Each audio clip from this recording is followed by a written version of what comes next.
ഈ പുതിയ പുതിയ ആഖ്യാനത്തിൽ പറയുന്നത്, നീക്കപ്പെട്ട ശേഷം മോർ അബ്ദുൽ മഷിഹ മിദ്യാത്തിൽ മോർ ഷബരീൽ ദേറായിലാണ് കഴിഞ്ഞത്.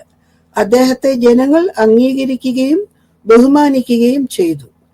പിന്നെ ബന്ധുക്കൾ അദ്ദേഹത്തെ കുർക്കുർമ ദേറായിലേക്ക് കൂട്ടിക്കൊണ്ടുപോയി. നിങ്ങൾക്കറിയാവുന്നതുപോലെ യാക്കോബായ സുറിയാനിക്കാരുടെ പാത്രിയർക്ക ആസ്ഥാനമാണ് കുർക്കുർമ ദേറ. ഇത് മർദീൻ പട്ടണത്തിന്റെ താഴ്വരയിൽ സ്ഥിതി ചെയ്യുന്ന ഒരു ബൃഹത്തും മനോഹരവുമായ ദേറ ആണ്. ബന്ധുക്കൾ അദ്ദേഹത്തെ കുർക്കുർമ ദേറായിലേക്ക് കൂട്ടിക്കൊണ്ടുപോയി. അവിടെ എല്ലാവരും അദ്ദേഹത്തെ ആദരിച്ച് സ്വീകരിച്ചു, കസേര ഇട്ടുകൊടുത്തു എന്നൊക്കെ വളരെ ഡീറ്റെയിൽഡ് ആയിട്ടും വാക്ചാതുര്യത്തോടെയുമാണ് ഇതെല്ലാം സമർപ്പിക്കപ്പെട്ടിരുന്നത്. നമുക്ക് മറ്റൊരു ആഖ്യാനം അറിയാൻ പാടില്ല എങ്കിൽ ഇത് സത്യമാണെന്ന് വിശ്വസിച്ചു പോകും. അപ്പോൾ കുർക്കുർമ ദേറായിൽ എല്ലാവരും ആദരിച്ച് സ്വീകരിച്ചു. 15 അവിടെ വെച്ച് മരിച്ചു. പാത്രിയർക്കീസന്മാരുടെ നിരയിൽ അടക്കപ്പെട്ടു. ഇതും വളരെ ആശങ്കയ്ക്ക് ഇടയാക്കുന്നതാണ്. കാരണം നമ്മൾ നേരത്തെ കണ്ടതുപോലെ മ്ലേച്ഛതരവും എന്നൊക്കെയുള്ള വാക്കുകളാണ് അദ്ദേഹത്തെ സ്ഥാനഭ്രഷ്ടനാക്കാനുള്ള കാരണങ്ങൾ വിശേഷിപ്പിച്ച് കണ്ടത്. അപ്പോൾ അദ്ദേഹത്തെ മരിക്കുമ്പോൾ പാത്രിയർക്കീസന്മാരുടെ നിരയിൽ അടക്കുമോ? അത്ര ലാഘവമായിട്ടാണോ, മതിയായ കാരണമില്ലാതെയാണോ പരിശുദ്ധ സുന്നഹദോസ് ഒരു പാത്രിയർക്കീസിനെ നീക്കിയത്? കാരണം തിരികെ വരുമ്പോൾ ബഹുമാനിച്ച് ആദരിച്ച് സ്വീകരിക്കാൻ തക്കവണ്ണം ചെറിയതായ പ്രശ്നങ്ങളല്ലേ ഉണ്ടായിരുന്നുള്ളൂ. ഇങ്ങനെ ചിന്തിക്കുമ്പോൾ നമുക്ക് ചിന്താക്കുഴപ്പമുണ്ടാകുന്നു. സത്യാവസ്ഥ എന്തെന്ന് വെച്ചാൽ, വളരെ ആലോചനകൾക്ക് ശേഷം തന്നെ ആയിരുന്നിരിക്കണം ഈ സ്ഥാനഭ്രഷ്ട് നടപ്പാക്കിയത്. തന്റെ വിനാശകരമായ പ്രവർത്തനങ്ങളിൽ നിന്ന് പിന്തിരിയുവാൻ അദ്ദേഹത്തിന് ധാരാളം അപേക്ഷകളും അവസരങ്ങളും നൽകിയിരിക്കണം. ഞാൻ മുമ്പേ പരാമർശിച്ച ഖാലിദ് ഡിന്നോയുടെ PhD തീസിസ് പുറത്തു വരുന്നത്, ഇത് അധികം ആരും വായിച്ചിട്ടില്ല. ഗോർജിയസ് പ്രസിന്റെ സഹജമായ രീതിയിൽ വളരെ വിലപിടിപ്പുള്ള പുസ്തകമാണ്.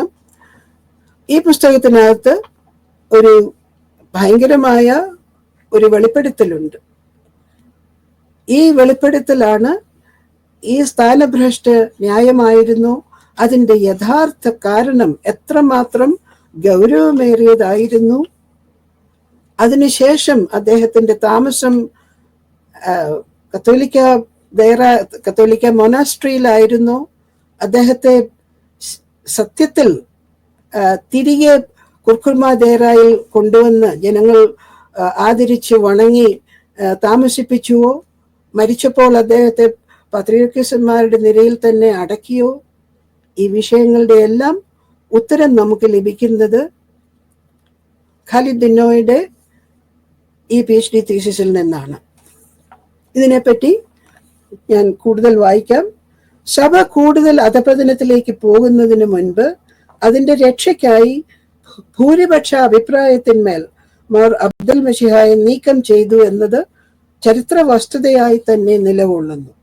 പക്ഷേ അതിനുശേഷവും തന്റെ സ്ഥാനഭ്രംശം അംഗീകരിക്കുവാൻ തയ്യാറാകാതെയും തന്റെ സ്ഥാനം ഉപേക്ഷിക്കുവാൻ വിസമ്മതിക്കുകയും ചെയ്ത് ഛിദ്രങ്ങൾ ഉണ്ടാക്കി നടന്ന് കഴിഞ്ഞ 15 വർഷത്തെ പ്രതിസന്ധികളെക്കാൾ വലിയ പ്രതിസന്ധി അദ്ദേഹം സഭയിൽ സൃഷ്ടിച്ചുകൊണ്ട് നടന്നു. ഇത് ഖാലിദ് ദിന്നോയുടെ 188 പേജിലാണ് ഇത് പറയുന്നത്. ഇതിന്റെ എല്ലാം പുറകിൽ പ്രവർത്തിച്ചിരുന്നത് റോമാസഭക്കാരും ആയിരുന്നു. അവർ യാക്കോബായക്കാരുടെ നേരെയുള്ള കുർദുകളുടെ ആക്രമണങ്ങളെ പരോക്ഷമായി പിന്താങ്ങി യാക്കോബായക്കാർ പ്രാണരക്ഷാർത്ഥം ഓടുമ്പോൾ തങ്ങളുടെ തൊഴുത്തുകളിലേക്ക് കയറുവാൻ തക്കവണ്ണം വാതിലുകൾ തുറന്നിട്ട് കാത്തിരുന്നു. ഇത് റിപ്പോർട്ടർമാരുടെ റിപ്പോർട്ടുകളിൽ കാണുന്നതാണ്. തങ്ങളുടെ സഭയിൽ ചേർന്നാൽ സംരക്ഷണം നൽകാമെന്ന് വിലപേശി. ഇത് ഫ്രഞ്ച് സർക്കാരിന്റെ ഒത്താശയോടുകൂടിയുള്ള കത്തോലിക്ക അധികാരികളുടെ കരുതിക്കൂട്ടിയുള്ള നയതന്ത്രം തന്നെയായിരുന്നുവെന്ന് രേഖകളിൽ കാണുന്നു. ഇത് നടന്നതെല്ലാം 1904 കൂട്ടക്കൊല നടന്നതും അവരുടെ സങ്കേതങ്ങളിൽ രക്ഷപ്പെടുത്തിയതുമെല്ലാം നടന്നത് 1895-96 കാലങ്ങളിൽ. അതിനുശേഷം 1904 അദ്ദേഹം സ്ഥാനഭ്രഷ്ടനാക്കി. 1906 പുതിയ പാത്രിയർക്കീസായ മോർ അബ്ദുള്ള പാത്രിയർക്കീസിനെ സ്ഥാനത്തേക്ക് ഉയർത്തി. ഇതിനിടയ്ക്കാണ് 1909 കേരളത്തിലെ മാർ ദീവന്നാസ്യോസ് മെത്രാപ്പോലീത്ത അന്തരിക്കുന്നതും കൂടെ അതിനോടനുബന്ധിച്ച് അനേക ഭയങ്കരമായ സംഭവങ്ങൾ കേരളത്തിൽ നടക്കുന്നത്. അതിന്റെ ഒരു രത്നച്ചുരുക്കം: 1909 മലങ്കരയിൽ വന്ന പാത്രിയർക്കീസ് മാർ അബ്ദേദ് അലോഹോ 1911 വട്ടശ്ശേരിൽ മാർ ദീവന്നാസ്യോസിനെ മുടക്കി. പക്ഷേ ആ മുടക്കിന് മുൻപ് തന്നെ 1910 മെത്രാൻ സ്ഥാനഭ്രഷ്ടനാക്കപ്പെട്ട അബ്ദുൽ മശിഹായുമായി എഴുത്തുകുത്തുകളും മലങ്കരയിലേക്ക് വരുവാൻ ക്ഷണങ്ങളും തുടർച്ചയായി അയച്ചുകൊണ്ടിരുന്നു. 2 വർഷത്തിന് ശേഷം യാത്രയ്ക്ക് പണവും അയച്ചു കൊടുത്ത ഉടനെ 1912 മോർ അബ്ദുൽ മശിഹ കേരളത്തിലേക്ക് വരികയും ചെയ്തു. ഇതും ഖാലിദ് ഡിന്നോയുടെ 2017 പുസ്തകം 185 പേജ്. അതിനാൽ മുടക്കിയത് ആണ് ഈ ബുദ്ധിമോശങ്ങളിലേക്ക് തിരിയുവാൻ വട്ടശ്ശേരിൽ മെത്രാനെ പ്രേരിപ്പിച്ചത് എന്ന ഒഴിവ് കഴിവും ഇത് ഇനിയും വില പോകാത്തതായി തീർന്നിരിക്കുന്നു.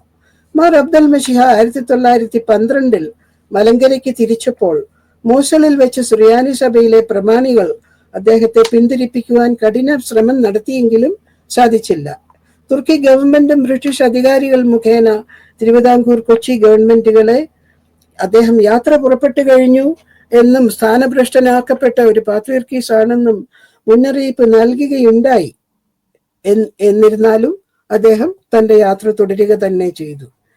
മലങ്കരയിലെ അദ്ദേഹത്തിന്റെ പ്രവർത്തനങ്ങൾ ഇപ്രകാരമായിരുന്നു. മാർ അബ്ദുൽ മശിഹ ബോംബെയിൽ എത്തിയപ്പോൾ ഫാദർ PT ഗീവർഗീസ് അദ്ദേഹത്തെ സ്വീകരിച്ച് നിരണത്തേക്ക് എത്തിച്ചു. മെത്രാഭിഷേക ദിവസം മെത്രാൻ കക്ഷി വിശ്വാസികൾ ഒത്തുകൂടി കാത്തിരിക്കുമ്പോൾ മാർ അബ്ദുൽ മശിഹ ഈ വാഴിക്കൽ കാനോനികമല്ലെന്ന് പ്രതിഷേധിച്ചുകൊണ്ട് തന്റെ മുറിയിൽ നിന്ന് പുറത്തിറങ്ങുവാൻ വിസമ്മതിച്ചു. ഫാദർ PT ഗീവർഗീസ് ആകട്ടെ തന്റെ വാഗ്ദാനത്തിൽ നിന്ന് പിന്മാറരുതെന്ന് നിർബന്ധിക്കുകയും ആവർത്തിച്ച് അദ്ദേഹത്തിന്മേൽ സമ്മർദ്ദം ചെലുത്തുകയും ചെയ്തു. എന്നാൽ തനിക്കൊപ്പമുണ്ടായിരുന്ന 2 സിറിയൻ റംബാന്മാർ ഈ കാതോലിക്ക വാഴ്ചയെ ശക്തമായി എതിർക്കുന്നുവെന്നും ഇത് താൻ നിവർത്തിച്ചു കൊടുത്താൽ മടക്കയാത്രയിൽ അവർ തന്നെ കടലിൽ തള്ളുമെന്ന് ഭീഷണിപ്പെടുത്തിയിരിക്കുന്നുവെന്നും മാർ അബ്ദുൽ മശിഹ PT ഗീവർഗീസ് അച്ഛനോട് പറഞ്ഞു അത്രേ. മാർ അബ്ദുൽ മശിഹ സിറിയയിൽ മടങ്ങിയെത്തിയപ്പോൾ വട്ടശ്ശേരിൽ മെത്രാന്റെ കൂട്ടർ കൊടുത്ത പണമെല്ലാം റംബാന്മാർ അപഹരിച്ചു എന്നും പകരം പണം നൽകണമെന്നും ആവശ്യപ്പെട്ട് കോട്ടയത്തേക്ക് വീണ്ടും എഴുതി എന്നുള്ളത് വസ്തുതയാണ്. ഇപ്രകാരമുള്ള പ്രവൃത്തികൾക്ക് അതീതമായി മലങ്കരയിൽ മോർ അബ്ദുൽ മശിഹായുടെ പ്രവർത്തനങ്ങൾ യാതൊരു വിധത്തിലും നീതീകരിക്കുവാൻ ആവാത്തവയായിരുന്നു. കാരണം അദ്ദേഹം മെത്രാഭിഷേകത്തിന്റെ ശരിയായ നടപടിച്ചട്ടങ്ങൾ ഒന്നുമേ പാലിച്ചില്ല എന്ന് നമുക്ക് കൃത്യമായി കാണാം. ഒന്നാമതായി, മലങ്കരയിൽ നിലവിലുള്ള മെത്രാന്മാരെ കാണുകയോ ബന്ധപ്പെടുകയോ അവരെ അറിയിക്കുകയോ ഈ കാതോലിക്ക അവരോഹണത്തിലേക്ക് ക്ഷണിക്കുകയോ ചെയ്യുകയുണ്ടായില്ല. വരാനിരിക്കുന്ന മെത്രാഭിഷേകങ്ങളെ കുറിച്ച് പ്രത്യേകിച്ച് ഒരു കാതോലിക്ക സ്ഥാനിയെ അഭിഷേകം ചെയ്യുവാൻ മലങ്കരയിൽ നിലവിലുള്ള ബിഷപ്പുമാരെ എല്ലാവരോടും കത്ത് മുഖേന അറിയിക്കുകയോ കൂടിയാലോചിക്കുകയോ അദ്ദേഹം ചെയ്തില്ല. 3, ഒരു കാതോലിക്കായെ ഉയർത്തുവാൻ യോഗ്യരായ സ്ഥാനാർത്ഥികളെ നിർണയിക്കുവാൻ അദ്ദേഹം ഒരു സിനഡ് വിളിച്ചു കൂട്ടിയില്ല. 4, താൻ സ്ഥാനഭ്രഷ്ടനായ മെത്രാപ്പോലിത്ത ആണെന്ന് മോർ അബ്ദുൽ മശിഹായ്ക്ക് നല്ല ബോധ്യമുണ്ടായിരുന്നു. അതുമൂലം ഒരു കാതോലിക്കോസിനെ വാഴിക്കുവാനുള്ള ആത്മീയ നൽവരം അദ്ദേഹത്തിൽ നിന്ന് എടുത്തു മാറ്റപ്പെട്ടിരുന്നു. മോർ അബ്ദുൽ മശിഹ വാഴിച്ചവരായ മോർ ഫീലക്സീനോസ് ഗീവർഗീസ്, മോർ യുയാക്കിം ഇവാനിയോസ് തുടങ്ങിയവർ തങ്ങളുടെ വാഴിക്കൽ അസാധുവാണെന്ന് ബോധവാന്മാരായിരുന്നു. ഇതുകൊണ്ട് തന്നെയാണ് അവർ ഏലിയാസ് തൃതീയൻ ബാവായ്ക്ക് എഴുതി തങ്ങളുടെ വാഴിക്കൽ സാധുതപ്പെടുത്തി തരണമെന്ന് അപേക്ഷിക്കുവാൻ തുടങ്ങിയത്. എന്നിരുന്നാലും മോർ അബ്ദുൽ മശിഹായുടെ മേൽ ചെലുത്തിയ തീവ്രമായ സമ്മർദ്ദത്തിന് വഴങ്ങിയാണ് അദ്ദേഹം കാതോലിക്ക വാഴ്ച നടത്തിയത് എന്ന് സംശയലേശമന്യേ കാണുവാൻ സാധിക്കും.